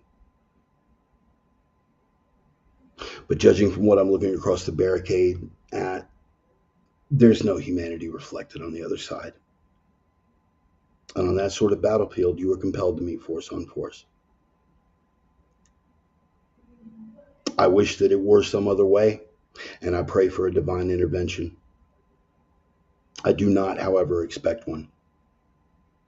So pack your picnic basket, make those hard decisions, pick you out a nice spot on the hillside, but keep your musket close. Because in such a scenario, the difference between being a spectator and being a participant can be seconds. God be with us all. I'll close with a prayer. Lord God, I offer up a plea for blessings for this damaged world. The enemies of the kingdom and the enemies of this culture have bonded together in an unholy union, Lord. They stand ready to take the whole thing down. We are admonished, obliged, and ready to stand in defense of that which we love. with regard to family, with regard to nation, with regard to culture, but above all, with love for the kingdom. The minions of the deceiver and the minions of the adversary never sleep. We must therefore maintain vigilance, Lord, and I ask that you give us the strength, the clarity, and the discernment to maintain that necessary vigilance going forward, Lord. In all things, thy will, not mine, be done.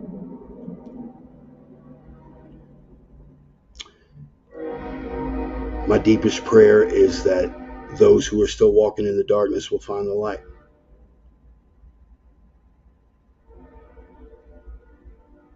We defend the very scripture that tells us that we shall know the truth and the truth shall set us free. My aim is to bring that truth to them, Lord. So help me to open eyes, touch hearts, reach souls, pull scales from eyes. I offer my voice at the service of the kingdom, Lord, that you let me reach some folks. Soften their hearts while stiffening their spines. Remove the illusions, Lord. First and foremost, walk in truth. That is the prime directive. We will stand for that. And all of my brothers and sisters in Christ and all of the righteous men who do not share my faith, stand ready to do that work, Lord. Guide us in that effort. Here I am, Lord, send me. Come before you seeking counsel and prayer in the mighty name of Jesus of Nazareth, who I ever serve. Amen. I love y'all. Thank you for being here. We will continue to disagree about many things. But I'm not ashamed of a damn one of y'all. There is not one of y'all that I would turn from and say, I never knew him. I didn't know him.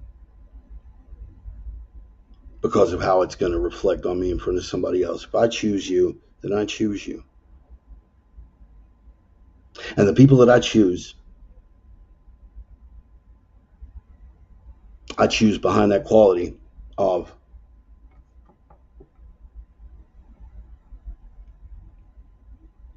being able to accept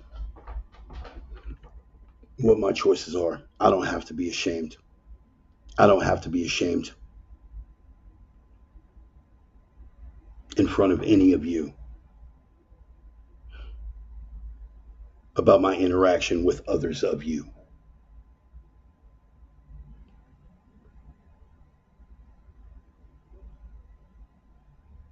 I'm glad y'all are here.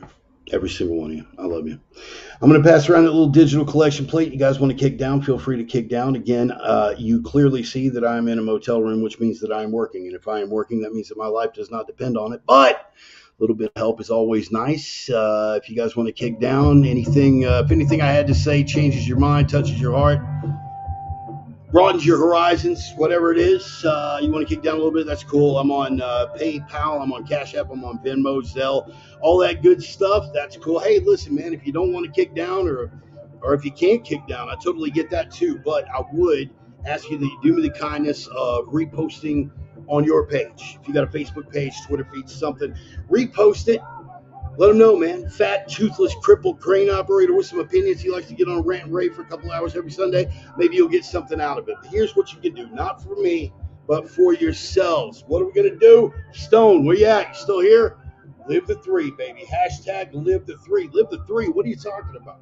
Talking about the three prime directives, fellas, on Planet Bart. We have three of those prime directives. What kind of weird cult nonsense is that? Well, I'll let you figure it out for yourself. Let me give them to you, man. It breaks down like this. Rule number one, you have got to be signal in a world full of noise. The noise is the distractions, the obfuscations. They'll try to confuse you with that.